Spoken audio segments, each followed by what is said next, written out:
ज्ञान और ज्ञान में बड़ा भेद है।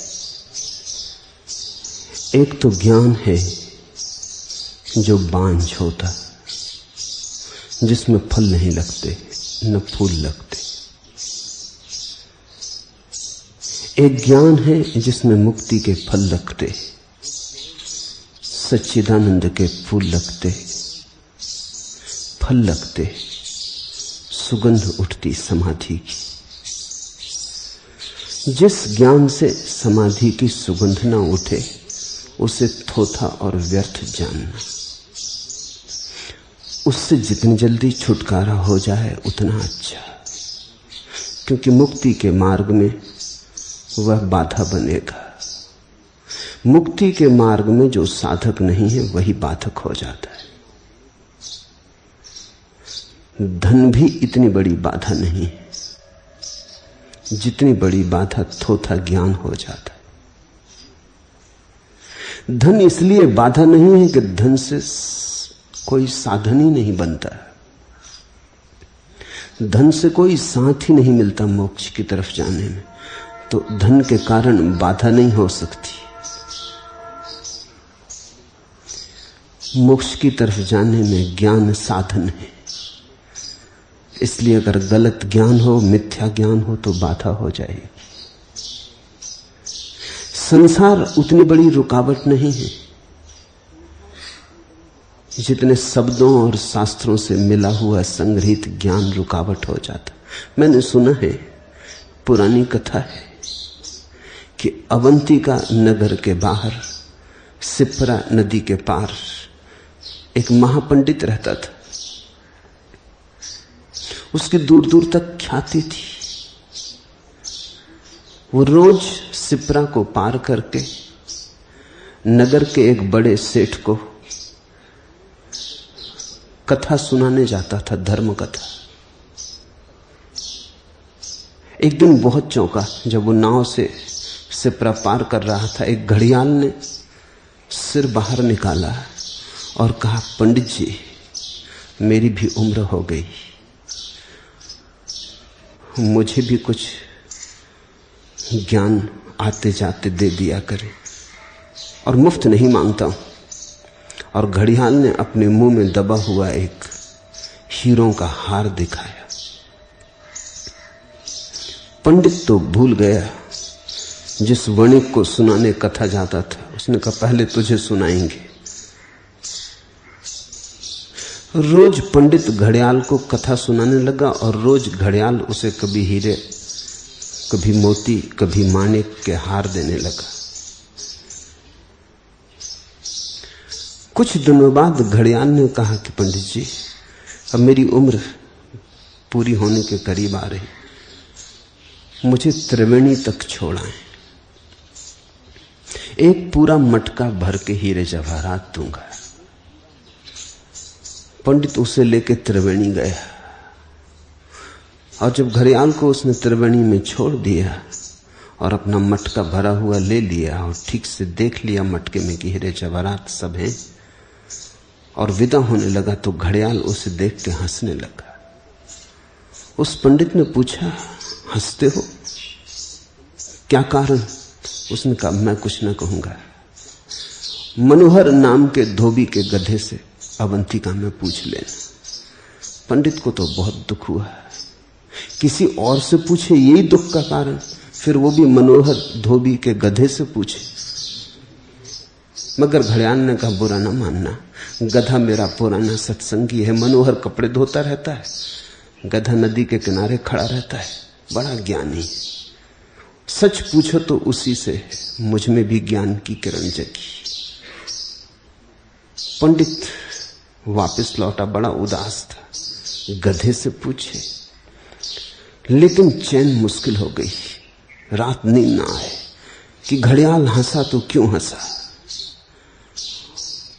और गधे को क्या राज मालूम है। फिर संभाल ना सका अपने को, एक सीमा थी, संभाला, फिर ना संभाल सका। फिर एक दिन सुबह सुबह पहुंच गया और गधे से पूछा कि महाराज, मुझे भी समझाएं, मामला क्या है? घड़ियाल हंसा तो क्यों हंसा? वो गधा भी हंसने लगा। उसने कहा, सुनो, पिछले जन्म में मैं एक सम्राट का वजीर था।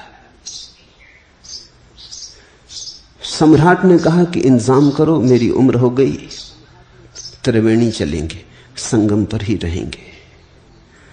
फिर त्रिवेणी का वातावरण ऐसा भाया सम्राट को कि उसने कहा हम वापस न लौटेंगे, और मुझसे कहा कि तुम्हें रहना हो तो मेरे पास रह जाओ, और अगर वापस लौटना हो तो ये करोड़ मुद्राएं हैं स्वर्ण की, ले लो और वापस चले जाओ। मैंने करोड़ मुद्राएं स्वर्ण की ले ली और अवंतिका वापस आ गया। इससे मैं गधा हुआ, इससे घड़ियाल हंसा।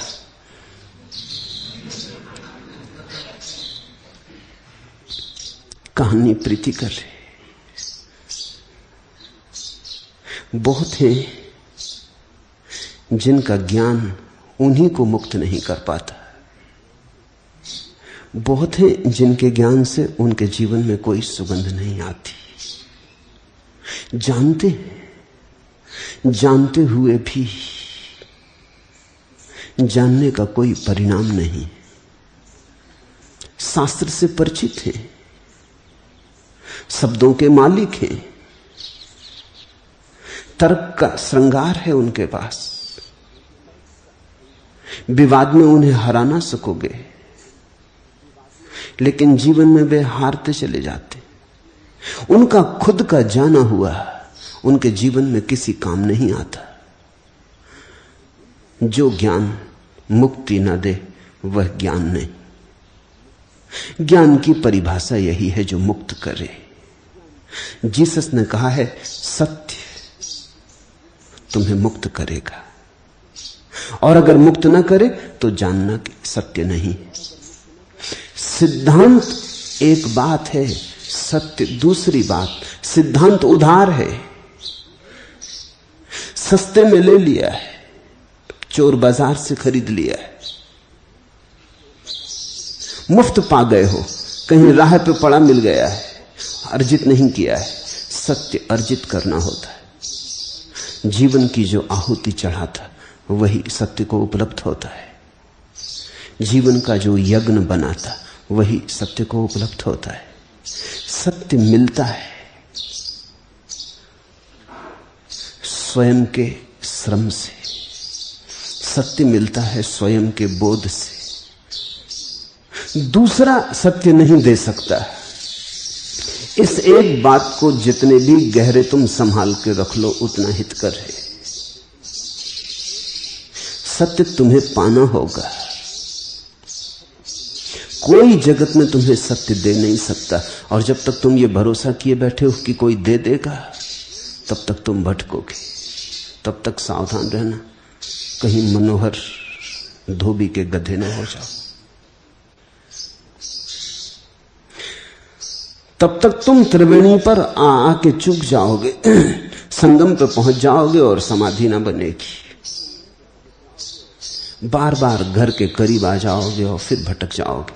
मैंने सुना है राबिया अल अदाविया, एक सूफी फकीर औरत, गुजरती थी एक रास्ते से। उसने फकीर हसन को एक मस्जिद के सामने हाथ जोड़े खड़े देखा, और वो जोर से फकीर हसन कह रहा था, हे प्रभु द्वार खोलो, कब से पुकारता हूं, कृपा करो, मुझ दीन पर अनुकंपा करो, द्वार खोलो। हसन की आंखों से आंसू बह रहे हैं। राबिया वहां से निकलती थी, वो खड़ी हो गई, हंसने लगी, और उसने कहा, भाई मेरे आंख तो खोलो, जरा देखो भी द्वार बंद कहां है, द्वार खुला ही है, जरा देखो तो। हसन ने शास्त्रों में पढ़ा होगा जीसस का वचन, पूछो और मिलेगा, खटखटाओ और खुलेगा। शास्त्र से पढ़ा था, चीखो पुकारो, आर्त तुम्हारी पुकार हो तो परमात्मा का द्वार खुलेगा। ये राबिया शास्त्र से पढ़ी हुई नहीं, इसने देखा कि द्वार परमात्मा का कभी बंद ही नहीं। वो कहने लगी, भाई मेरे आंख तो खोलो, नाहक शोरगुल मचा रहे हो, द्वार बंद कब था? द्वार खुला ही है, अपनी आंख चाहिए। और यहां हम सब उधार आंखों से जी रहे हैं। साधारण जीवन में भी उधार आंख से नहीं जिया जा सकता, लेकिन हम उस अनंत की यात्रा पर उधार आंखें लेके चल पड़े। एक आदमी था, बूढ़ा हो गया, उसकी आंखें चली गई। चिकित्सकों ने कहा आंखें ठीक हो सकती हैं, ऑपरेशन करवाना होगा, 3 महीने विश्राम करना होगा। उस बूढ़े ने कहा सार क्या, 80 साल का तो हो गया, फिर आंखों की मेरे घर में कमी क्या। 8 मेरे लड़के हैं, 16 उनकी आंखें, 8 उनकी बहुएं हैं, 16 उनकी आंखें, मेरी पत्नी भी अभी जिंदा है, 2 उसकी आंखें, ऐसी 34 आंखें मेरे घर में, 2 आंखें न हुई, क्या फर्क पड़ता है। दलित तो जस्ती है, लड़कों की आंखें, बहुओं की आंखें, पत्नी की आंखें, 34 आंखें घर में, न हुई 36, 34 हुई, क्या फर्क पड़ता है। 2 आंख के कम होने से क्या बिगड़ता है, इतने तो सहारे हैं। नहीं, वो राजी ना हुआ ऑपरेशन को, और कहते हैं उसी रात उस घर में आग लग गई, 34 आंखें बाहर निकल गई। बूढ़ा, अंधा बूढ़ा टटोलता, आग में झुलसता, चीखता चिल्लाता रह गया। लड़के भाग गए, पत्नी भाग गई, बहुएं भाग गई। जब घर में आग लगी हो तो याद किससे रह जाती, किसी और की याद आती। बाहर जाके वो सब सोचने लगे अब क्या करें, बूढ़े पिता को कैसे बचाएं। लेकिन जब आग लगी तो आंखें अपने पैरों को लेकर बाहर भाग गई। दूसरे की याद कहां ऐसे संकट के क्षण में, समय कहां, सुविधा कहां कि दूसरे की याद कर लें। दूसरा तो सुविधा में, समय हो तो हम सोच पाते हैं, जब अपने प्राणों पे बनी हो तो कौन किसकी सोच पाता है। वो बूढ़ा चीखने चिल्लाने लगा और तब उसे याद आई कि मैंने बड़ा गलत तर्क दिया, आंख अपनी ही हो तो ही समय पे काम आती। और इस जीवन के भवन में आग लगी, यहां हम रोज जल रहे, यहां अपनी ही आंख काम आएगी, यहां दूसरे की आंख काम नहीं आ सकती। फिर बाहर की दुनिया में तो शायद दूसरे की आंख काम भी आ जाए, लेकिन भीतर की दुनिया में तो दूसरे का प्रवेश ही नहीं। वहां तो तुम नितांत अकेले हो, वहां तो तुम ही हो और कोई न कभी गया है और न कभी कोई जा सकता है। तुम्हारे अंतरतम में तुम्हारे अतिरिक्त किसी की गति नहीं। वहां तो अपनी आंख होगी तो ही काम पड़ेगी। इसलिए मैं कहता हूं ज्ञान और ज्ञान में भेद है। जनक को जो हुआ वो असली ज्ञान है, वो पांडित्य नहीं है, वो प्रज्ञा की अभिव्यक्ति है। जल गया दिया। सूफी एक कहानी कहते हैं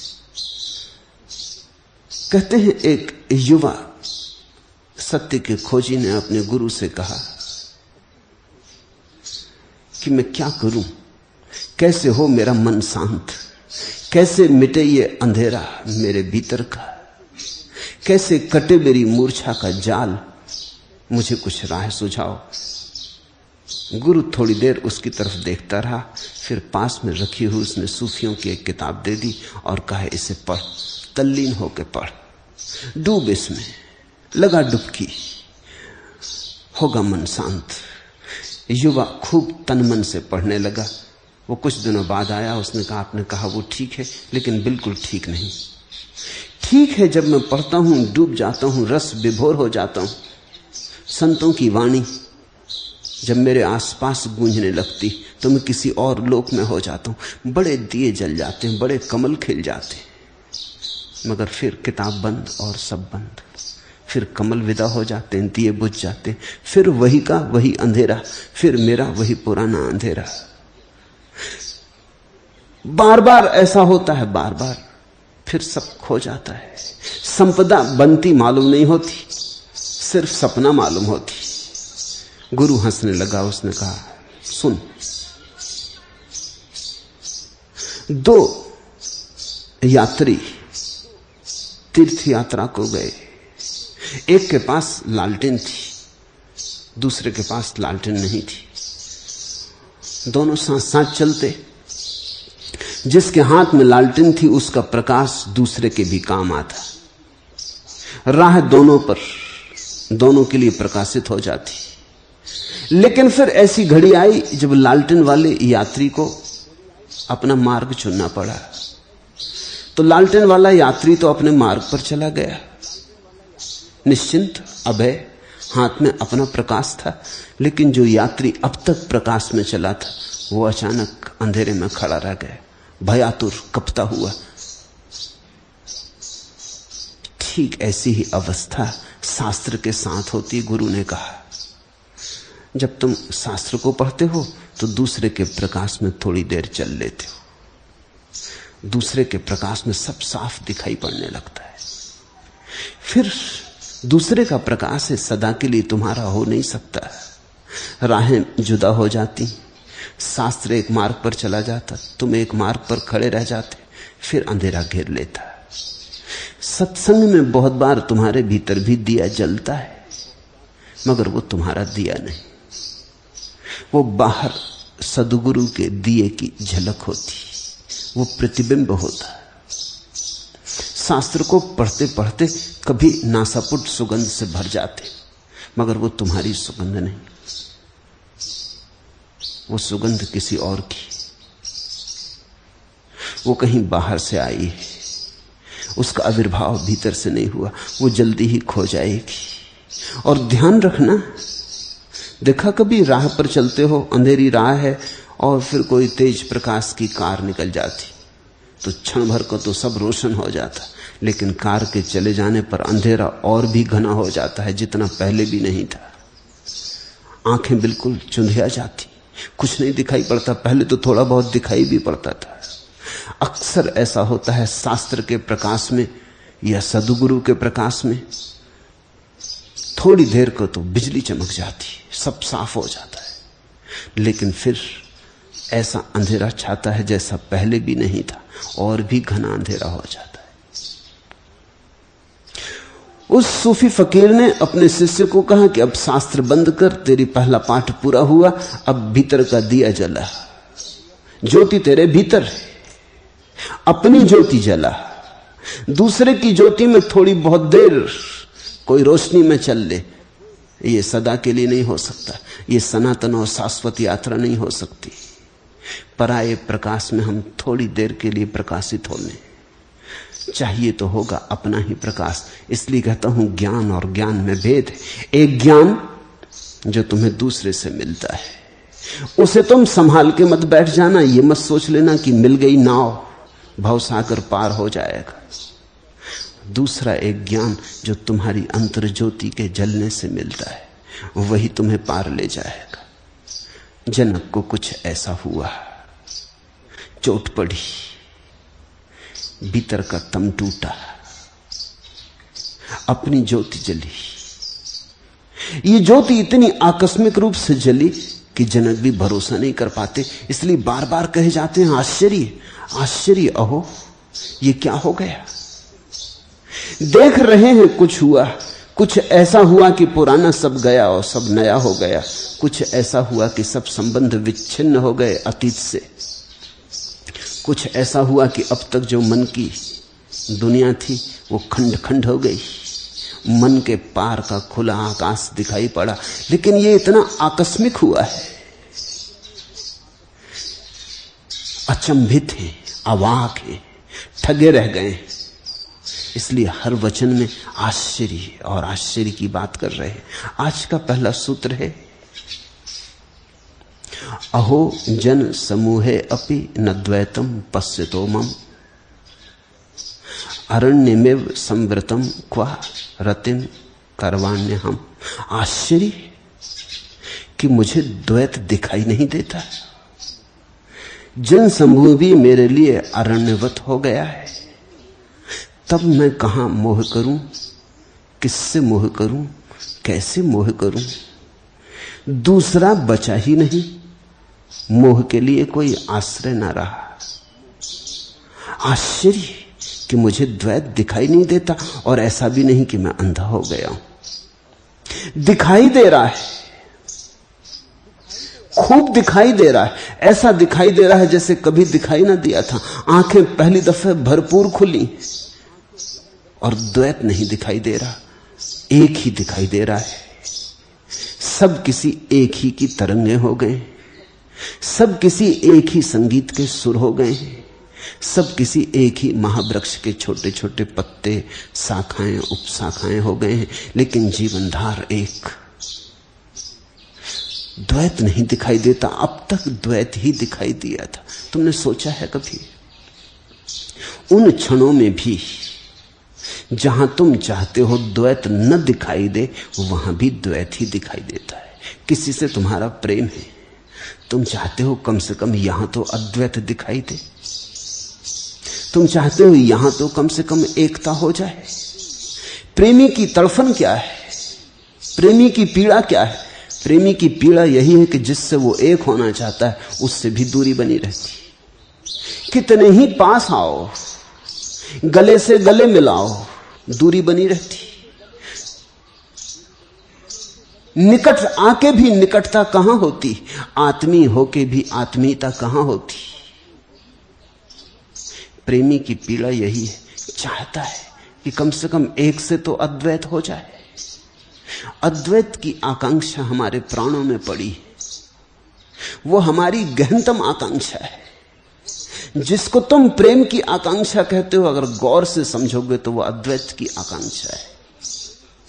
वो आकांक्षा है कि चलो न हो सके सबसे एक, कम से कम एक से तो एक हो जाएं। कोई तो हो ऐसी जगह जहां दुई ना हो, दूजा ना हो, दूसरा ना हो, जहां बीच में कोई खाली जगह न रह जाए, जहां सेतु बन जाए, जहां मिलन घटित हो।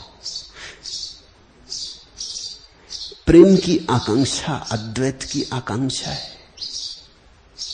ठीक ठीक तुमने व्याख्या न की होगी, तुमने ठीक ठीक प्रेम की आकांक्षा का विश्लेषण न किया होगा। अगर तुम उसका विश्लेषण करो तो तुम पाओगे समस्त धर्म प्रेम की ही आकांक्षा से पैदा होता है। लेकिन प्रेमी भी एक नहीं हो पाते, क्योंकि एक होने के लिए प्रेम काफी नहीं, एक होने के लिए आकांक्षा काफी नहीं, एक होने के लिए एक को देखने की क्षमता चाहिए। देखने की क्षमता तो हमारी दो की है। देखते तो हम सदा दो को हैं, देखते तो हम भिन्नता को हैं।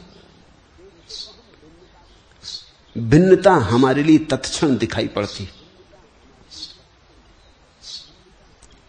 अभिन्नता हमें दिखाई नहीं पड़ती। अभिन्नता को देखने की हमारी क्षमता ही खो गई है। सीमा दिखाई पड़ती है, असीम दिखाई नहीं पड़ता। लहरें दिखाई पड़ती हैं, सागर दिखाई नहीं पड़ता। तुम दूसरों से कैसे भिन्न हो यह दिखाई पड़ता, तुम दूसरों से कैसे अभिन्न हो यह दिखाई नहीं पड़ता। अद्वैत तो तभी फल सकता है जब दो के बीच जो शाश्वत सेतु है ही वो दिखाई पड़े। आश्चर्यजनक कहने लगे, मुझे दिखाई देता है लेकिन द्वैत दिखाई नहीं देता। ये क्या मामला है? ये क्या हो गया मुझे? ये भरोसा नहीं आ रहा। ये घटना इतनी आकस्मिक हुई है, ये संबोधि ऐसी क्षण के अंश में घट गई है। धीरे धीरे घटती तो आश्चर्य की कोई बात न थी। बुद्ध ने ऐसा नहीं कहा है कि आश्चर्य, महावीर ने ऐसा नहीं कहा है कि आश्चर्य। जो घटा है वो धीरे धीरे घटा है, वो क्रमिक रूप से घटा है। जो घटा है वो एकदम छप्पर टूट के नहीं घटा। तुम एक एक पैसा जोड़ो, करोड़ों रुपए जोड़ लो तो भी आश्चर्य ना होगा। लेकिन राह के किनारे करोड़ रुपए अचानक पड़े मिल जाएं तो तुम भरोसा ना कर पाओगे। तुम बार बार अपनी आंखों को साफ करके देखोगे कि मुझे और करोड़ रुपए मिल गए। ये मामला सच है कि कोई सपना तो नहीं देख रहा हूं। क्योंकि तुम्हारे जीवन भर का अनुभव तो यह कि जो भी तुम छूते हो मिट्टी हो जाता, सोना छूते हो मिट्टी हो जाता। ये मामला क्या है? ये तुम्हारे साथ ऐसा अघट घट रहा है कि आज मिट्टी सोना होके पड़ी। तुम्हें अपने पे भरोसा ना आएगा। तुम ये मान ना सकोगे एकदम से। तो जब संबोधि की घटना क्रमशः घटती है, किरण किरण सूरज उतरता है, एक किरण उतरी, दूसरी किरण उतरी, तीसरी किरण उतरी, इसके पहले की दूसरी किरण उतरे, तुम एक किरण को अपने में आत्मसात कर लेते हो, तुम दूसरे के लिए तैयार हो जाते हो। ये जनक के लिए कुछ ऐसा हुआ जैसे आधी रात अंधेरे में सूरज अचानक निकला है। सारे जन्मों जन्मों का अनुभव एकदम गलत हो जाए। सूरज सदा सुबह ही निकलता रहा था, यह अचानक आधी रात निकल आया। या कुछ ऐसा हो जाए कि 1000 सूरज एक साथ निकल आए तो भरोसा ना आए।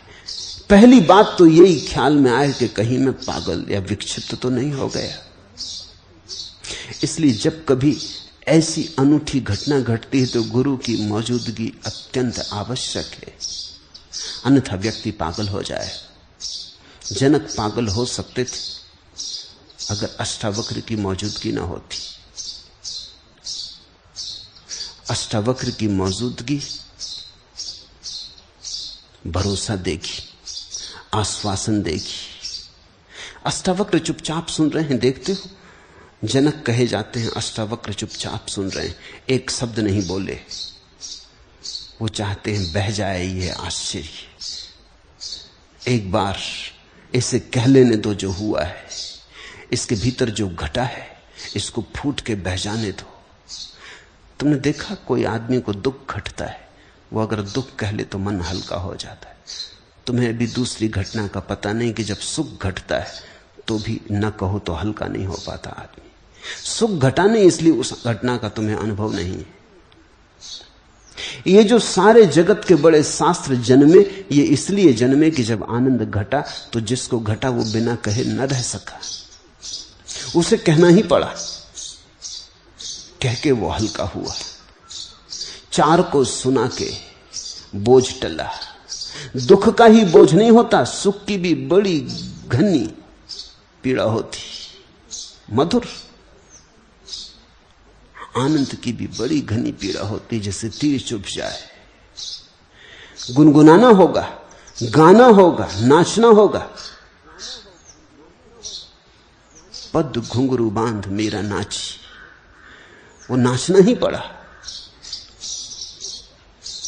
वो जो घटा है भीतर वो इतना बड़ा है कि वो तुम्हें अगर डमाडोल ना करे तो घटा ही नहीं, वो अगर तुम्हें नचा ना दे तो घटा ही नहीं, वो तुम्हें कपाना दे तो घटा ही नहीं।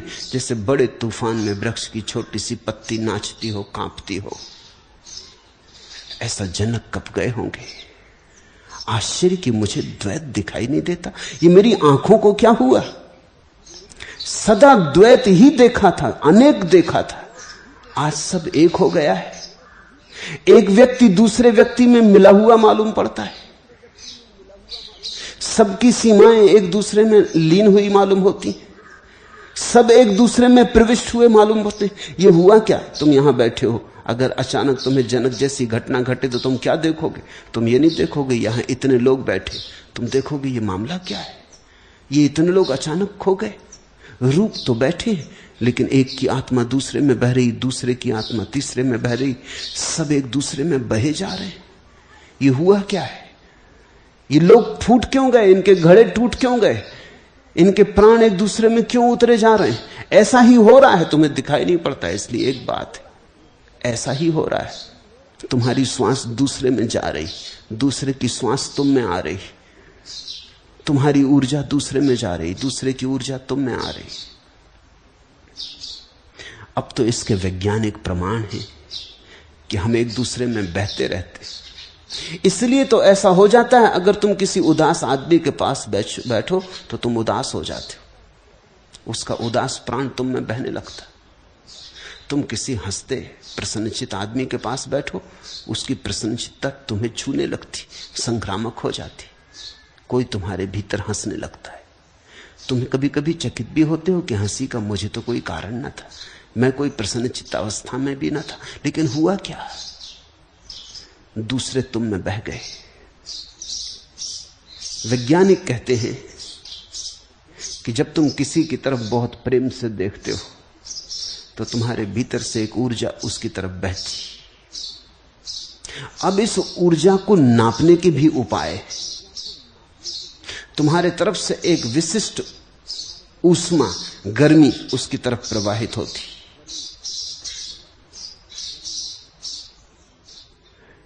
ठीक वैसे ही जैसे विद्युत के प्रवाह होते, ठीक वैसी ही विद्युत धारा तुम्हारे तरफ से उसकी तरफ बहने लगती।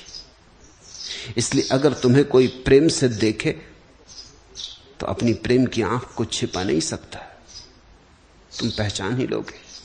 तुम्हें जब कोई घृणा से देखता है तब भी छिपा नहीं सकता, क्योंकि घृणा के क्षण में भी एक विध्वंसात्मक ऊर्जा छुरी की तरह तुम्हारी तरफ आती, चुभ जाती। प्रेम तुम्हें खिला जाता, घृणा तुम्हें मार जाती। घृणा में एक जहर है, प्रेम में एक अमृत है।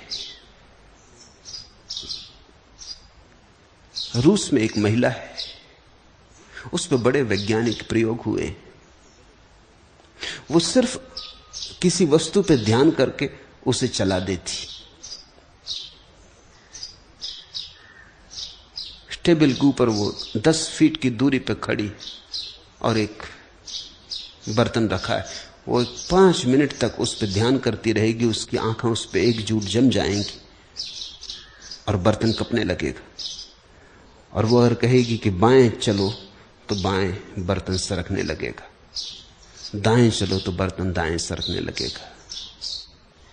इस पर बहुत अध्ययन हुआ है कि मामला क्या है, लेकिन एक और आश्चर्य की घटना पता चली कि अगर वो 5 मिनट ये प्रयोग करे तो उसका आधा किलो वजन कम हो जाता है। तो ऊर्जा निश्चित ही प्रवाहित हुई, उसने ऊर्जा खोई।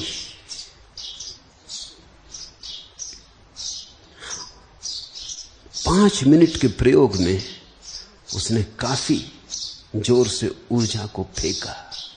उसी ऊर्जा के धक्के में बर्तन हटने लगा, सरकने लगा, बंध गया।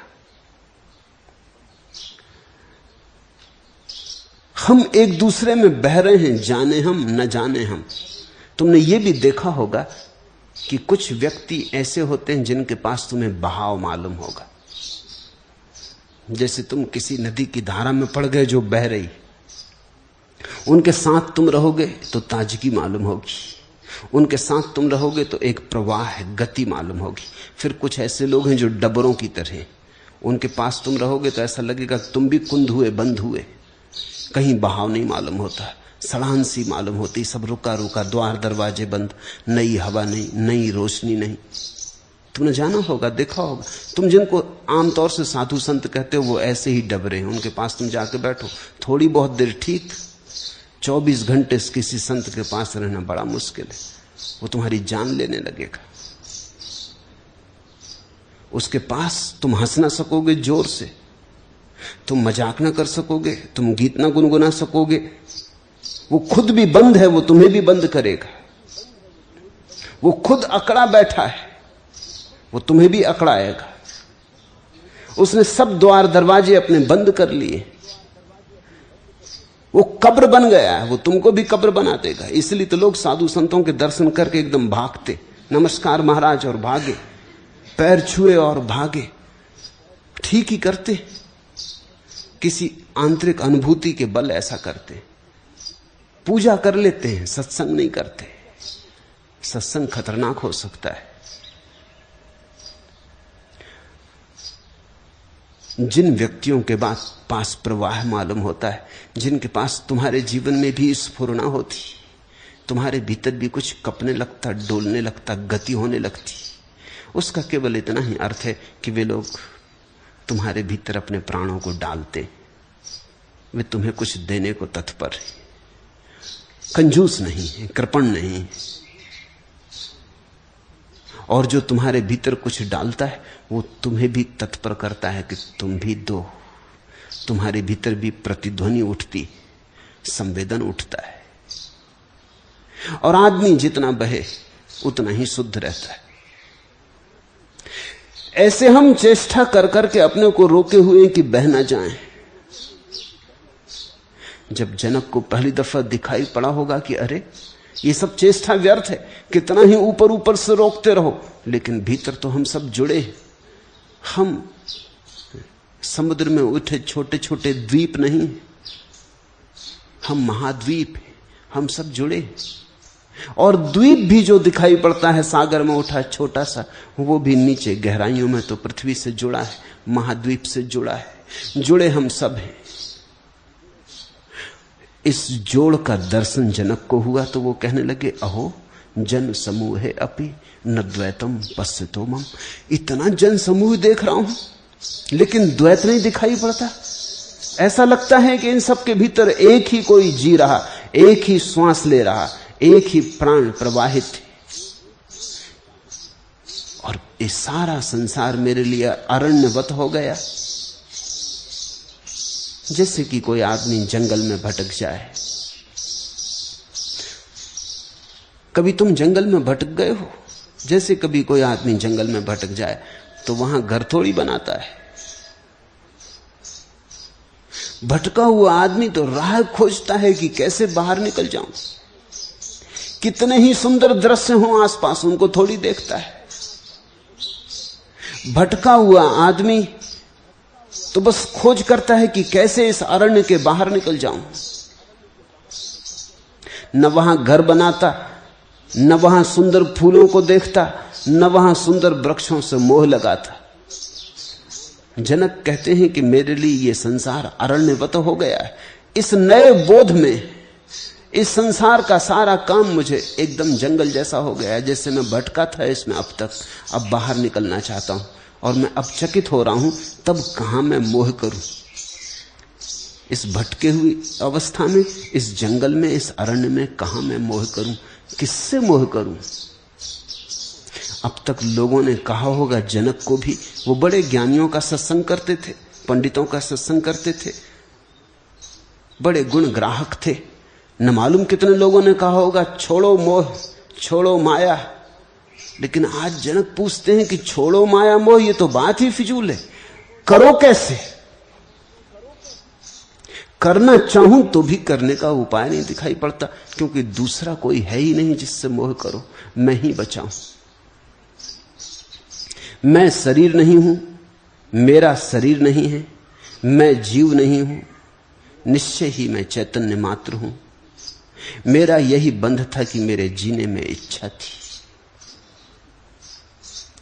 मैं शरीर नहीं, ना हम देही, ना में देहो, जीवो ना महम ही चित्त। मैं शरीर नहीं हूं, मेरा शरीर नहीं है, मैं जीव भी नहीं हूं, मैं तो केवल चैतन्य हूं। ऐसी प्रतीति हो रही, ये कोई सिद्धांत नहीं है, ऐसा साक्षात्कार हो रहा, ऐसा दर्शन हो रहा, ऐसा जनक देख रहे। यहां वो किसी दर्शन शास्त्र की बात नहीं कर रहे, जो उन्हें प्रतीत हो रहा है उसी को शब्द दे रहे, अभिव्यक्ति दे रहे। मेरा यही बंध था कि मेरी जीने में इच्छा थी, जीवेषणा मेरा बंध था, मैं जीना चाहता था, यही मेरा बंध था, और कोई बंध ना था। लेकिन अब तो जीवेषणा भी कहां रखूं, किससे मोह करूं, क्योंकि अब तो मैं देख रहा हूं जो है वो शाश्वत और सनातन है, न कभी जन्मा न कभी मरा।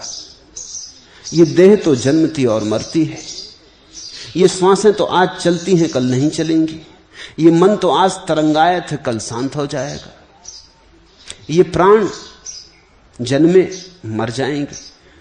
लेकिन अब मुझे एक बात सीधी साफ दिखाई पड़ रही, निश्चय पूर्वक दिखाई पड़ रही कि मैं सिर्फ चैतन्य हूं, साक्षी हूं। बंगाल में एक हंसोड़ आदमी हुआ, गोपाल भांड। उसके संबंध में बड़ी प्यारी कहानियां हैं। एक कहानी तो अति मधुर है। वो जिस नवाब के दरबार में लोगों को हंसाने का काम करता था, दरबारी उससे बड़े नाराज थे, क्योंकि वो सम्राट का धीरे धीरे बहुत प्यारा हो गया था। जो हंसी ले आए जीवन में, वो अगर प्यारा ना हो जाए तो और क्या हो। उसके पास बड़ी विलक्षण प्रतिभा थी, इसलिए ईर्ष्या भी स्वाभाविक थी। उसे हराने की वो बड़ी सोच करते थे, लेकिन कुछ उपाय ना खोज पाते थे। आखिर एक दिन कोई उपाय ना देखकर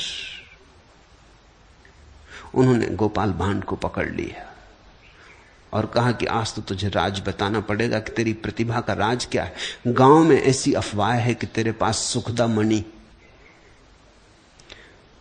तूने कुछ सिद्धि कर ली और तुझे सुखदा नाम की मणि मिल गई, जिसकी वजह से न केवल तू सुख में रहता है, तो दूसरों को भी सुखी करता है। और यही तेरे चमत्कार का और तेरे प्रभाव का राज। वो सुखदा मणि हमें दे दे, अन्यथा ठीक ना होगा। दरबारी उसकी मारपीट भी करने लगे। उसने कहा कि ठहरो, तुम ठीक कहते हो, अफवाह सच, सुखदा मणि मेरे पास, लेकिन कोई चुरा ना ले, कोई छीन ना ले, इसलिए मैंने उसे जंगल में गड़ा दिया है। मैं तुम्हें बता देता हूं, तुम खोद लो। पूर्णिमा की रात वो सब दरबारियों को लेकर जंगल में गया, एक वृक्ष के नीचे बैठ गया। वो पूछने लगे, बोलो कहां गड़ाई? उसने कहा कि अब तुम खोज लो जगह। सूत्र यह है कि जिस जगह पर खड़े होने से चांद तुम्हारे सिर पे चमकता हो, उसी जगह गड़ी। वो दरबारी भागे, खोजने लगे स्थान, लेकिन जो दरवाजे जहां खड़ा हुआ, पूर्णिमा का चांद था, ठीक सिर के ऊपर था। वो सभी स्थानों पर सिर के ऊपर था, तो वो जगह जगह खोदने लगे। रात भर खोदते रहे, कई जगह खोदा, और गोपाल भांड वृक्ष के नीचे आराम से सोया रहा। सुबह उन्होंने उससे कहा कि तुम धोखा दे रहे हो, हमने सारा स्थान खोद डाला वृक्ष के आसपास, रात भर हम थक गए खोद खोद के। वो सुखदामणि का कोई पता नहीं। गोपाल भांड हंसने लगा। उसने कहा, मैंने कहा था कि जहां सिर पर चांद चमकता वहीं सुखदामणि गड़ी। वो तुम्हारी खोपड़ी में गड़ी, कोई जमीन में थोड़ी गड़ी। वो तुम्हारे सिर में, वो तुम्हारे चैतन्य में, वो तुम्हारे साक्षी में।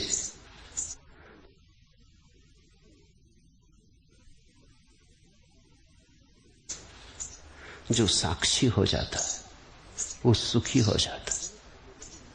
जनक कहने लगे, न मैं शरीर न शरीर मेरा, मैं जीव नहीं, निश्चय ही मैं चैतन्य हूं। मेरा यही बंध था कि मेरी जीने में इच्छा थी। एकमात्र बंधन है जीवन में कि हम जीना चाहते। अब ये बड़े आश्चर्य की बात है। तुमने कभी देखा सड़क पर किसी को घसीटते हुए पैर टूट गए, हाथ टूट गए, मरना सन्न है, फिर भी जीना चाहता है, फिर भी घसीट के भीख मांगता है। तुम ये मत सोचना कि अगर तुम उसकी जगह होते तो आत्महत्या कर लेते। आसान नहीं।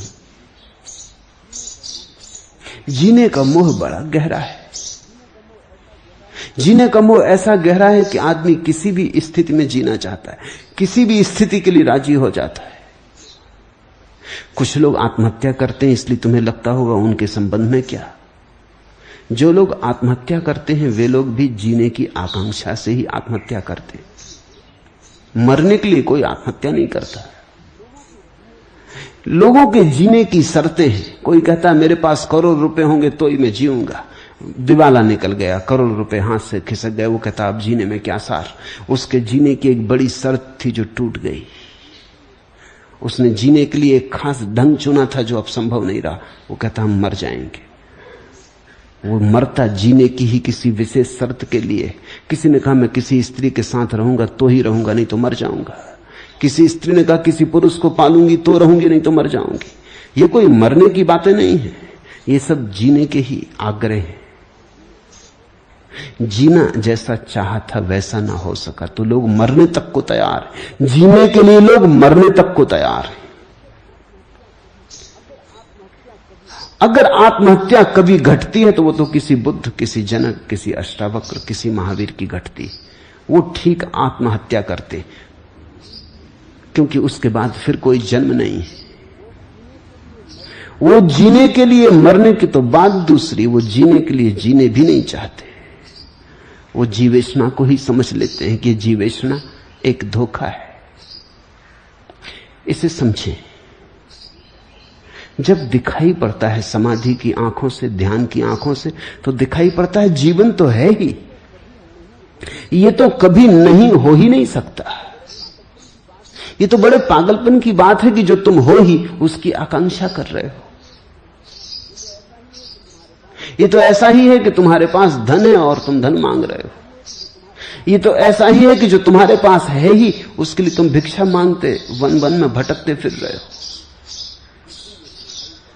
जिस दिन ये दिखाई पड़ता है, जिस दिन अपना वास्तविक जीवन दिखाई पड़ता है, उसी क्षण जीवेशना खो जाती। जब तक तुमने अपने जीवन को किसी गलत चीज से जोड़ा है, किसी ने शरीर से जोड़ा है, किसी ने कहा मैं शरीर हूं, तो अड़चन आएगी, क्योंकि शरीर तो कल मरेगा। शरीर के मरने के भय के कारण जीवेशना पैदा होगी। मैंने सुना है, एक पुरानी तिब्बती कथा है कि दो उल्लू एक वृक्ष पर आके बैठे। एक ने सांप अपने मुंह में पकड़ रखा था, भोजन था उनका, सुबह के नाश्ते की तैयारी थी। दूसरा एक चूहा पकड़ लाया था। दोनों जैसे ही बैठे वृक्ष पर पास पास आके, एक के मुंह में सांप, एक के मुंह में चूहा। सांप ने चूहे को देखा तो वो ये भूल ही गया कि वो उल्लू के मुंह में है और मौत के करीब है। चूहे को देख के उसके मुंह में रसधार बहने लगी। वो भूल ही गया कि मौत के मुंह में। उसको अपनी जीवेशना ने पकड़ लिया और चूहे ने जैसे ही देखा सांप को, वो भयभीत हो गया, वो कपने लगा। ऐसे मौत के मुंह में बैठा है मगर सांप को देख के कपने लगा। वो दोनों उल्लू बड़े हैरान हुए। एक उल्लू ने दूसरे उल्लू से पूछा कि भाई इसका कुछ राज समझे? दूसरे ने कहा बिल्कुल समझ में आया। जीभ की रस की स्वाद की इच्छा इतनी प्रबल है कि सामने मृत्यु खड़ी हो तो भी दिखाई नहीं पड़ती। और यह भी समझ में आया कि भय मौत से भी बड़ा भय है, कि मौत सामने खड़ी है, उससे यह भयभीत नहीं है चूहा, लेकिन भय से भयभीत है कि कहीं सांप हमला न कर दे। मौत से हम भयभीत नहीं हैं, हम भय से ज्यादा भयभीत हैं। और लोभ, स्वाद का, इंद्रियों का, जीवेशना का इतना प्रगाढ़ है कि मौत 24 घंटे खड़ी है तो भी हमें दिखाई नहीं पड़ती। हम अंधे। शरीर से जिसने अपने को बांधा वो अड़चन में रहेगा, क्योंकि लाख झुटलाओ, लाख समझाओ, ये बात भुलाई नहीं जा सकती कि शरीर मरेगा। रोज तो कोई मरता, कहां कहां आंखें चुराओ, कैसे बचो इस तथ्य से कि मृत्यु होती। रोज तो चिता सजती, रोज तो राम राम सत्य कहते लोग निकलते। हमने सब उपाय किए हैं कि मौत का हमें ज्यादा पता ना चले। मरघट हम गांव के बाहर इसलिए बनाते, बनना चाहिए बीच में गांव के, ताकि सबको पता चले। एक लाश जले तो पूरे गांव को जलने का पता हो। बनाते हैं गांव के बाहर। स्त्रियां अपने छोटे बच्चों को भीतर कर लेती, लाश निकलती हो दरवाजे बंद कर देती कि कोई मर गया, भीतर आ जाओ। देखो मत मौत। मौत की हम ज्यादा बात नहीं करते, चर्चा भी नहीं करते। मरघट पे भी जो लोग जाते हैं मुर्दों को लेके, वो भी दूसरी बातें करते हैं मरघट पे बैठ के। इधर लाश जलती रहती है, वो बातें करते हैं फिल्म कौन सी चल रही है, कौन सा नेता जीतने के करीब है, कौन सा हारेगा, चुनाव होगा कि नहीं, राजनीति और हजार बातें। उधर लाश जल रही। ये सब बातें तरकीबें हैं। ये तरकीबें हैं एक पर्दा खड़ा करने की कि जलने दो, कोई दूसरा मर रहा, हम थोड़ी मर गए। हम दूसरे के मर जाने पे बड़ी सहानुभूति भी प्रकट करते हैं, वो भी तरकीब है। किससे सहानुभूति प्रकट कर रहे हो? उसी क्यू में तुम भी खड़े हो।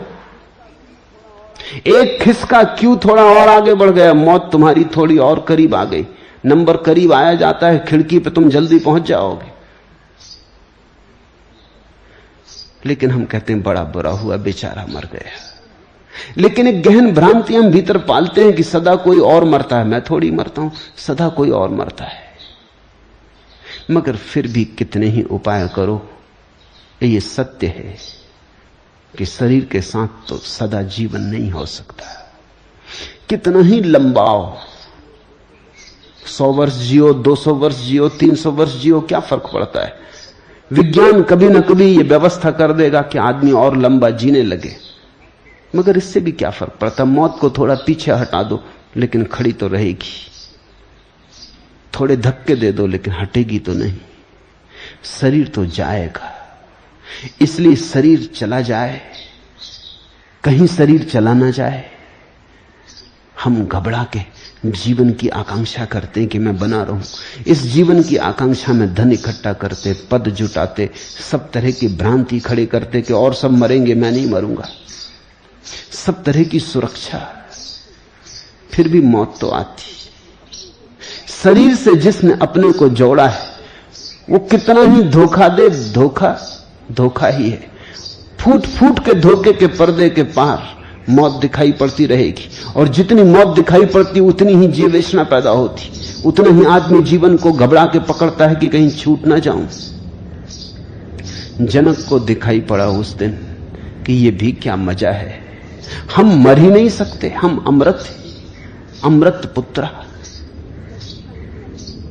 ये शरीर से हमने अपने को एक समझा इसलिए मौत, प्राण से एक समझा इसलिए मौत, मन से एक समझा इसलिए मौत। इनके पार हम अपने को देख लें, फिर कैसी मौत, साक्षी की कैसी मौत, चैतन्य की कैसी मौत। एक ही बंध था, जीने में इच्छा थी, अहम देहम ना, मैं देह नहीं, मैं देह ना, देह मेरी नहीं, अहम जीवा ना, मैं जीव नहीं। ये तथाकथित जो जीवन दिखाई पड़ता है ये मैं नहीं, अहम ही चित्त, मैं तो निश्चय रूप से चैतन्य हूं। मैं एव बंधा या जीवते स्पृहा आसीत, बस एक था बंधन मेरा कि जीने की स्पृहा थी, आकांक्षा थी। अब तो मैं जान गया कि मैं स्वयं जीवन हूं, जीने की आकांक्षा पागलपन है, मैं सम्राट हूं, व्यर्थ ही भिखारी बना था। आश्चर्य कि अनंत समुद्र रूप मुझ में चित्त रूपी हवा के उठने पर शीघ्र ही विचित्र जगत रूपी तरंगें पैदा होती।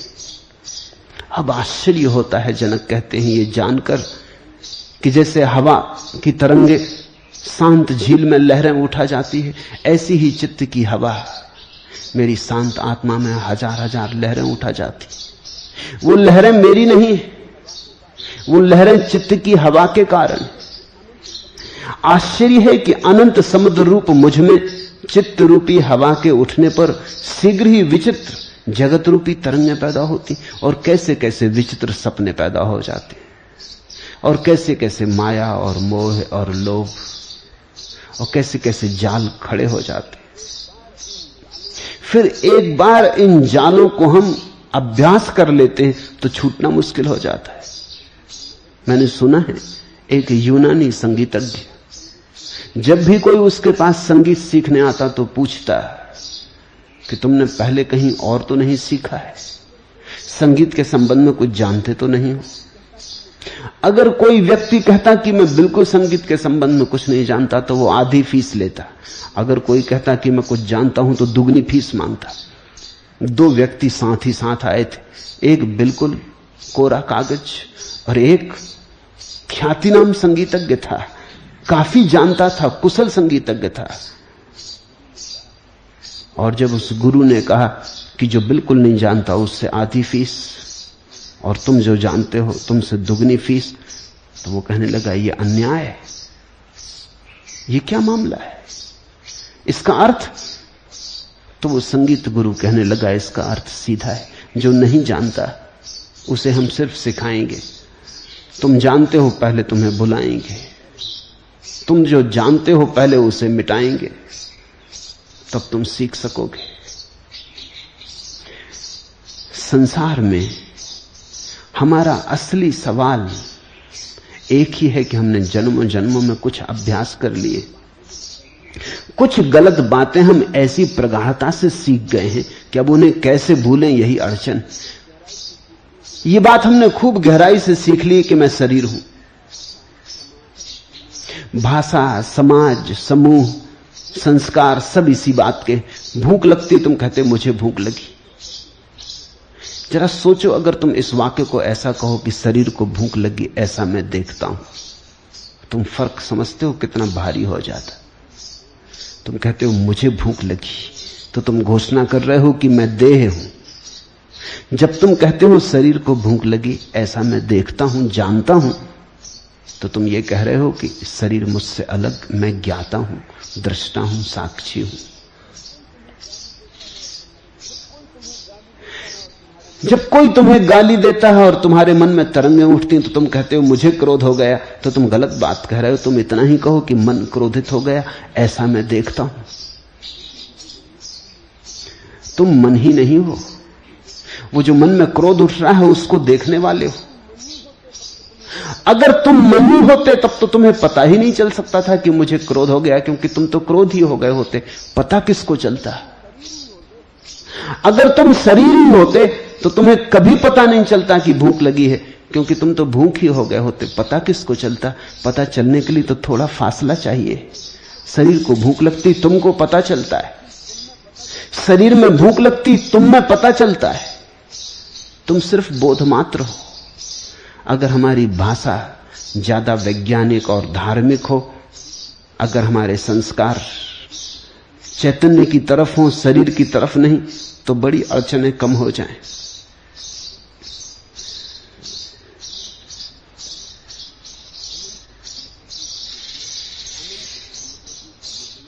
अनंत समुद्र रूप मुझ में चित्त रूपी हवा के शांत होने पर जीव रूप वणिक के अभाग्य से जगत रूपी नौका नष्ट हो जाती।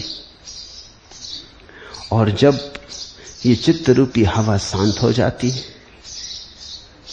लहरें खो जाती हैं और चेतना की झील मौन हो जाती, तो फिर जीव रूप वणिक की नौका विनष्ट हो जाती। जगत पोता विनस्वरा, फिर इस जगत का जो पोत है, ये जो जगत की नाव है, ये तत्क्षण खो जाती। जैसे एक स्वप्न देखा हो, जैसे कभी ना रही हो, जैसे बस एक ख्याल था, एक भ्रम था। तो करना है एक ही बात कि ये जो चित्त की हवा है, ये शांत हो जाए। इस संबंध में अष्टावक्र और जनक की दृष्टि बड़ी क्रांतिकारी है, जैसा मैं बार बार कह रहा हूं।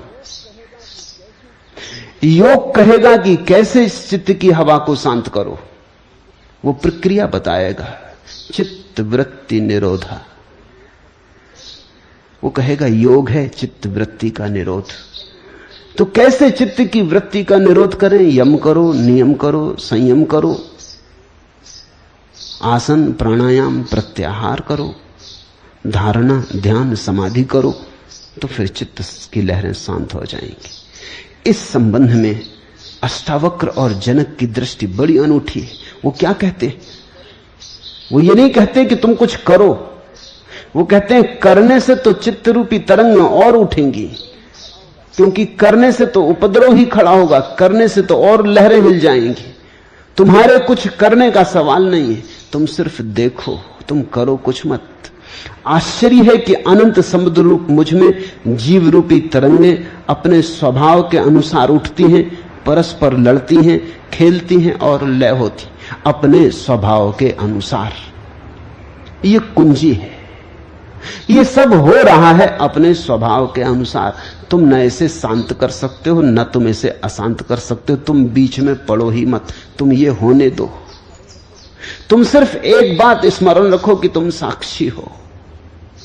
तुम किसी फिल्म को देखने गए, तुम फिल्म देखने बैठे, अंधेरा हो गया कमरे में, तस्वीरें चलने लगी पर्दे पर। इतना ही अगर तुम याद रख सको कि मैं साक्षी हूं और पर्दे पर जो तस्वीरें चल रही केवल धूप छाया का खेल, तो कहानी तुम्हें बिल्कुल प्रभावित ना करेगी। कोई किसी की हत्या कर दे तो तुम एकदम विचलित ना हो जाओगे। तुमने देखा फिल्म में हत्या हो जाती, लोग एकदम रीढ़ सीधी करके बैठ जाते, जैसे कुछ सचमुच घट रहा है।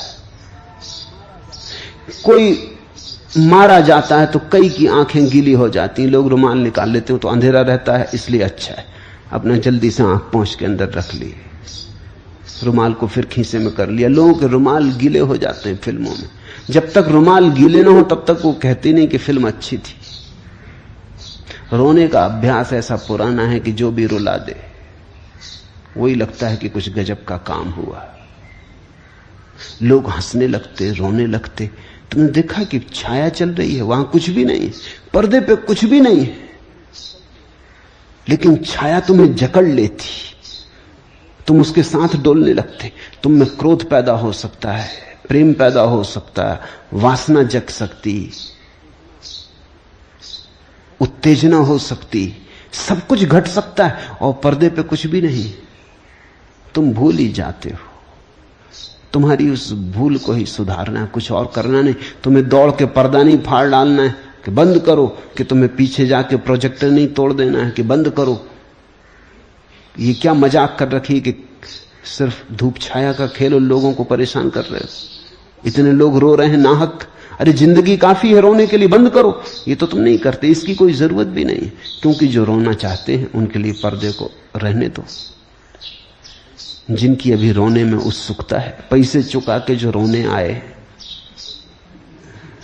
उनके खेल में बाधा मत डालो। जो खेलना चाहता है खेले। तुम सिर्फ इतना समझो कि तुम साक्षी हो, और ये सब जो हो रहा है ऊपर ऊपर है।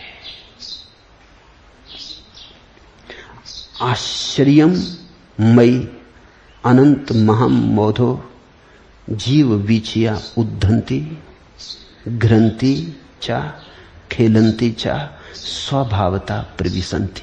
खेलने दो इन लहरों को, उठने दो इन लहरों को, नाचने दो इन लहरों को। जैसे स्वभाव से ये उठी हैं ऐसे ही स्वभाव से शांत हो जाएंगी। तुम साक्षी भाव से किनारे पर बैठ रहो। कोई योग नहीं है। अष्टावक्र की दृष्टि में कुछ साधन नहीं करना है, सीधी छलांग है। तुम सिर्फ देखते रहो। क्रोध उठे तो तुम कहो कि ठीक है, स्वाभाविक। काम उठे तो कहो ठीक है, स्वाभाविक। तुम देखने वाले बने रहो। तुम विचलित ना हो दृष्टा से। तुम्हारा साक्षी ना कपे बस, और सब कपता रहे, सारा संसार तूफान में पड़ा रहे, तुम तूफान के मध्य साक्षी में ठहरे रहो।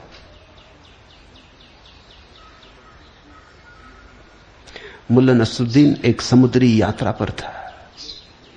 जहाज डूबने लगा, बड़ा तूफान आ गया।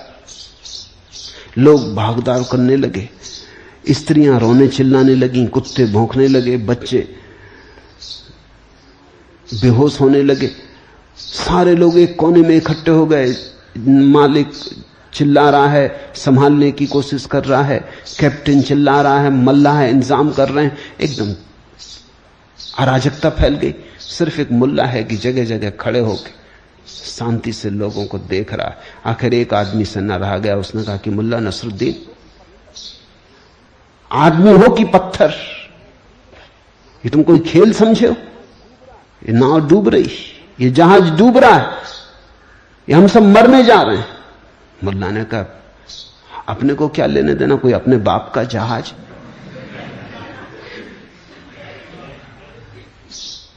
ये ठीक कह रहा है, कोई अपना क्या बिगड़ रहा है। एक ऐसी घड़ी है जब सब होता रहता और तुम जानते हो अपना क्या बिगड़ रहा है। अपने बाप का जहाज, तुम पार साक्षी बने रहते हो। तब तुमने आंधी के बीच में भी एक शांत स्थान खोज लिया। तब तुम अपने केंद्र पर आ गए।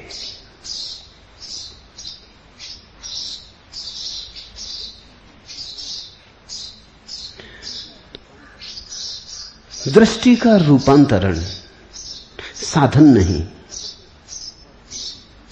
अष्टावक्र और जनक एक नई ही बात कह रहे हैं। वो कह रहे हैं तुम किनारे बैठ रहो। ये नदी में जो इतनी तरंगें उठी हैं ये अपने से शांत हो जाएंगी। ये नदी में जो इतनी गंदगी उठी ये अपने से शांति हो जाएगी। तुम इसमें कूद के इसको शांत करने की कोशिश करोगे तो और लहरें उठाएंगी। तुमने देखा कभी जब तुम शांत होने की ज्यादा चेष्टा करते हो और अशांत हो जाते। मेरे पास अक्सर लोग आते, मेरे अनुभव में ऐसा आया कि जिनको तुम सांसारिक लोग कहते हो वो ज्यादा शांत होते हैं धार्मिक लोगों की बजाय, क्योंकि सांसारिक आदमी को संसार की ही चिंता है, अशांतियां हैं ठीक है, ये धार्मिक आदमी को एक नई अशांति, इनको शांत भी होना है। बाकी अशांतियां तो हैं, धन, बाकी तो सब उपद्रव इनके भी लगे हुए हैं, घर है, द्वार है, गृहस्थी है, दुकान बाजार है, हार जीत है, सब लगा हुआ है, सफलता असफलता वो सब तो है, और एक नया रोग, इनको शांत होना है। कम से कम उतना रोग सांसारिक आदमी को नहीं। वो कहता है अशांति है ठीक है, उसकी अशांति इतनी भयंकर नहीं है जैसी इस आदमी की अशांति हो जाती जो कि इसको शांत भी करना चाहता है। और जब तुम कभी मंदिर जाते हो, पूजा करने बैठते, प्रार्थना करने बैठते, ध्यान करने देखा, उस समय तुम और भी अशांत हो जाते हो। इतने तुम दुकान पे भी नहीं होते, बाजार में भी नहीं होते। क्या होता है, तुम उतर पड़े नदी में, तुम चेष्टा करने लगे लहरों को शांत करने की, तुम्हारी चेष्टा से तो और लहरें उठाएंगी, तुम कृपा करके किनारे पर बैठो। बुद्ध के जीवन में उल्लेख है, मुझे बड़ा प्यारा रहा है। बुद्ध गुजरते एक पहाड़ से, धूप है, प्यासे, आनंद को कहते कि आनंद तू पीछे लौट के जा, कोई 2 मील पीछे हम एक झरना छोड़ा है, वहां से तू पानी भर ला, मुझे प्यास लगी। वो एक वृक्ष के नीचे बैठ के विश्राम करते, आनंद जाता भिक्षा पात्र लेकर। लेकिन जब वो पहुंचता है उस झरने पर, तो ठीक उसके सामने ही कुछ बैलगाड़ियां उस झरने में से निकल गईं। तो सारा पानी कूड़ा करकट से भर गया, जमी कीचड़ उठाई ऊपर, सूखे पत्ते ऊपर तैरने लगे, सड़े पत्ते ऊपर तैरने लगे। वो पानी पीने योग्य ना रहा। वो वापस लौट आया। उसने बुद्ध को कहा, वो पानी पीने योग्य नहीं, आगे चल के कोई 4-6 मील दूर नई हम अभी पहुंचेंगे, नदी है, वहां से मैं पानी ले आता हूं, आप विश्राम करें या चलते हो तो मेरे साथ चले चलें। लेकिन वो पानी पीने योग्य नहीं रहा। बुद्ध ने जिद की, उन्होंने कहा तू वापस जा, वही पानी ले आ। जब बुद्ध ने कहा तो आनंद इंकार भी ना कर सका, फिर गया, झिझकते हुए गया कि वो पानी बिल्कुल बेकार है।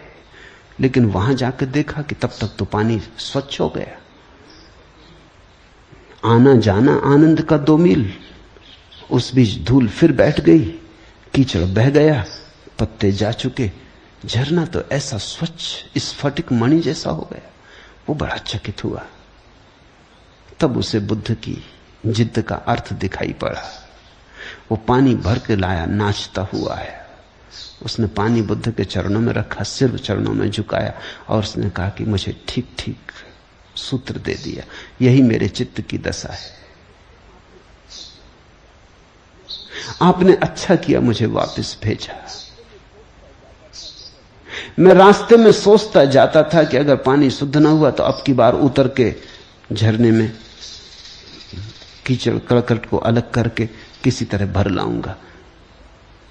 अगर मैं उतर जाता तो फिर गंदा हो जाता। उतरने ही से तो गंदा हुआ था, बैलगाड़ियां निकल गई थी। मैं किनारे पर ही रहा और पानी शांत हो गया।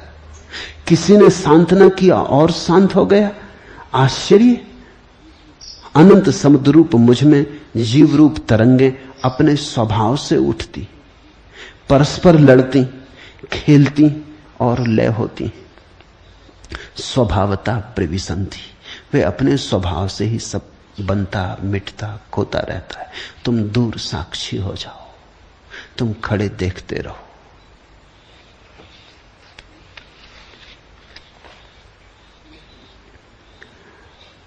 सुना है मैंने, एक गांव में एक पौराणिक कथा कह रहा था।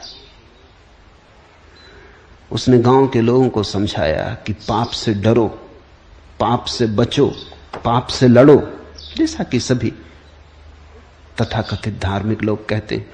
एक पागल सा सन्यासी वहां बैठा था, वो उठ के खड़ा हो गया। उसने कहा, चुप, बकवास बंद, पाप में डूब मरो। और वो तो इतना कह के चल पड़ा। वो पौराणिक भी सख्ते में आ गया, लेकिन गांव के लोगों ने कहा, तुम फिक्र न करो, कथा जारी करो, ये आदमी पागल है। इसे हम जानते, इसकी बात का कुछ ख्याल मत करो। लेकिन पौराणिक को कुछ चोट लग गई। उस आदमी ने कहा पाप में डूब मरो। उसने तो कथा बंद कर दी। इस आदमी में कुछ खूबी और इस आदमी में कुछ लहर भी उसे मालूम पड़ी। इस आदमी में एक चमक थी, एक दीप्ति थी। यह आदमी पागल नहीं है, यह आदमी परमहंस हो सकता है। वो पौराणिक तो कथा पुराण वहीं छोड़ के भागा इस पागल के पीछे। कोई 2 मील जाके जंगल में उसे पकड़ लिया। वो एक वृक्ष के नीचे बैठा था। वो पौराणिक कहने लगा महाराज अब व्याख्या और कर दें, सूत्र तो दे दिया कि पाप में डूब मरो, अब इसकी व्याख्या और कर दें, इसका भाष्य और कर दें। मुझे मुश्किल में डाल दिया।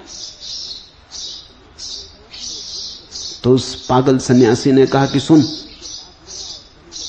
एक आदमी एक गुरु के पास गया और कहने लगा मुझे शांत होना है। तो गुरु ने उसे एक मंत्र दे दिया और कहा कि 3 दिन में तू शांत हो जाएगा। मंत्र का रोज 5 बार पाठ कर लेना, लेकिन ध्यान रखना जब पाठ करे बंदर का स्मरण ना आए। 3 दिन में ठीक होने को कहा था, 3 साल गुजर गए। वो आदमी मरा जा रहा है, लड़ा जा रहा है, मगर कुछ उपाय नहीं। जब भी वो मंत्र पढ़ता है बंदरों का स्मरण आ जाता है। वो पागल सन्यासी बोला किस्सा खत्म, अब भाग जाए यहां से।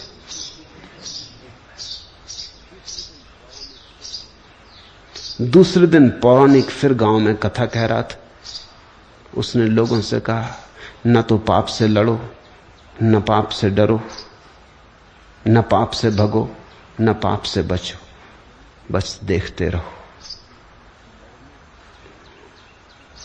लड़ने से वो आदमी बंदर से लड़ रहा है कि बंदर ना आने पाए। तुम जिससे लड़ोगे वही आएगा।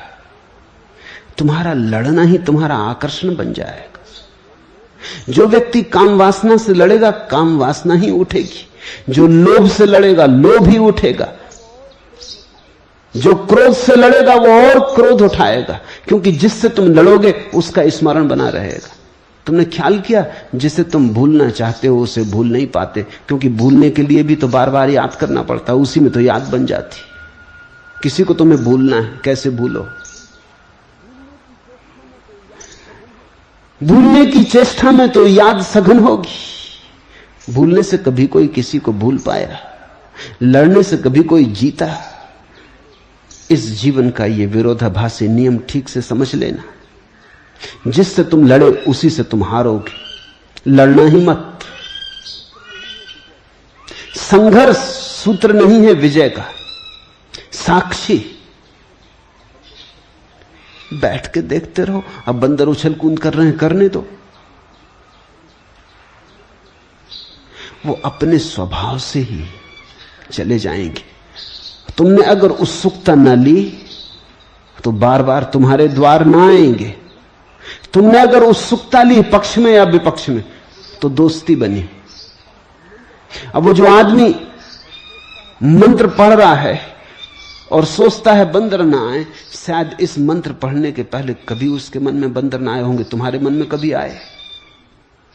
तुम कोशिश करना, कल मंत्र कोई भी चुन लेना, राम राम राम, और कोशिश करना बंदर ना आए।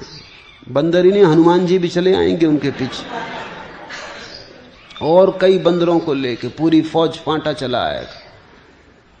और इसके पहले कभी ऐसा ना हुआ था। तुम्हारा विरोध तुम्हारे रस की घोषणा है। लड़ना मत, अन्यथा हारोगे।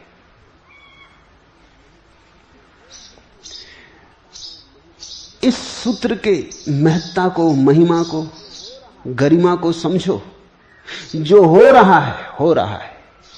न तुमसे पूछ के शुरू हुआ है, न तुमसे पूछ के बंद होने का कोई कारण। जो हो रहा है होता रहा है, होता रहेगा। तुम देखते रहो। बस इसमें ही क्रांति घट जाती। दुनिया में 2 तरह के लोग हैं। एक हैं भोगी। भोगी कहते हैं जो हो रहा है ये और जोर से हो। एक हैं योगी जो कहते हैं जो हो रहा है ये बिल्कुल ना हो। ये दोनों ही संघर्ष में।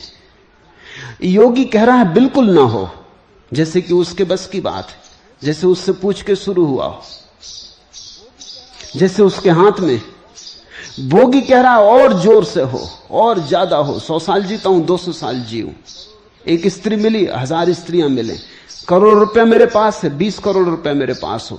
भोगी कह रहा है और जोर से हो। वो भी सोच रहा है जैसे उससे पूछ के हो रहा है, उसकी अनुमति से हो रहा है, उसकी आकांक्षा से हो रहा है। दोनों की भ्रांति एक है, दोनों विपरीत खड़े हैं, एक दूसरे की तरफ पीठ किए खड़े हैं, लेकिन दोनों की भ्रांति एक है। भ्रांति ये कि दोनों सोचते हैं संसार उनकी अनुमति से चल रहा है, चाहे तो बढ़ा लें चाहे तो घटा दें। मुल्ला नसरुद्दीन 100 साल का हो गया तो दूर दूर से अखबार नवीस उसका इंटरव्यू लेने आए। 100 साल का हो गया आदमी, उससे पूछने आए कि तुम्हारे स्वास्थ्य का राज क्या है,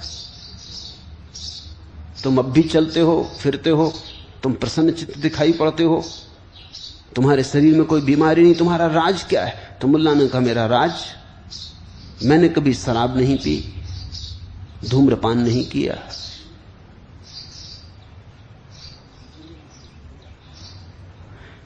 नियम से जिया, नियम से सोया उठा, संयम ही मेरे जीवन का, मेरे स्वास्थ्य का राज है।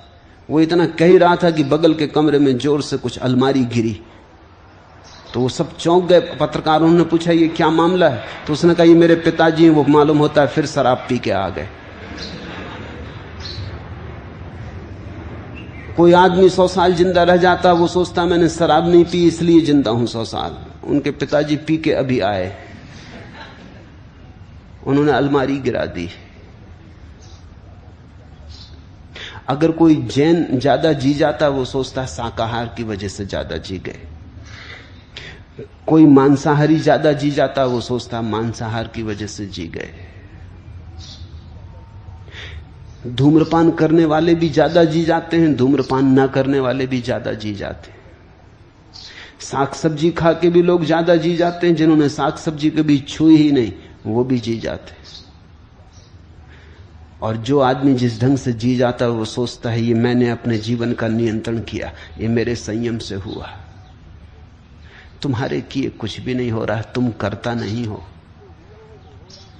तुम्हारे किए कुछ भी न हुआ है, न हो रहा है, न होगा। कभी कभी संयोग से, कभी कभी बिल्ली के भाग्य से छींका टूट जाता है, वो संयोग ही है। कभी कभी ऐसा होता है तुम जो चाहते हो वो हो जाता है, वो होने ही वाला था, तुम ना चाहते तो भी हो जाता है। एक गांव में एक बूढ़ी औरत रहती थी, वो नाराज हो गई गांव के लोगों से। उसने कहा तो भटकोगे तुम अंधेरे में सदा। उन्होंने पूछा मतलब? उसने कहा मैं अपने मुर्गे को लेकर दूसरे गांव जाती, न रहेगा मुर्गा, न देगा बांग, न निकलेगा सूरज, मरोगे अंधेरे में। देखा नहीं कि जब मेरा मुर्गा बांग देता है तो सूरज निकलता है। वो बूढ़ी अपने मुर्गे को लेकर दूसरे गांव चली गई क्रोध में, और बड़ी प्रसन्न है क्योंकि अब दूसरे गांव में सूरज निकलता है, वहां मुर्गा बांग देता है। वो बड़ी प्रसन्न है कि पहले गांव के लोग मरते होंगे अंधेरे में, सूरज वहां भी निकलता है। मुर्गों के बांग देने से सूरज नहीं निकलता, सूरज के निकलने से मुर्गे बांग देते। तुम्हारे कारण संसार नहीं चलता, तुम मालिक नहीं हो, तुम कर्ता नहीं हो, ये सब अहंकार भ्रांतियां हैं। भोगी का भी अहंकार है और योगी का भी अहंकार है। इन दोनों के जो पार है उसने ही अध्यात्म का रस चखा, जो न योगी है न भोगी। आश्चर्य है कि अनंत समुद्र रूप मुझ में जीव रूपी तरंगे अपने स्वभाव के अनुसार उठती हैं, परस्पर लड़ती हैं, खेलती हैं और लय भी होती हैं, और मैं सिर्फ देख रहा, और मैं सिर्फ देख रहा, और मैं सिर्फ देख रहा।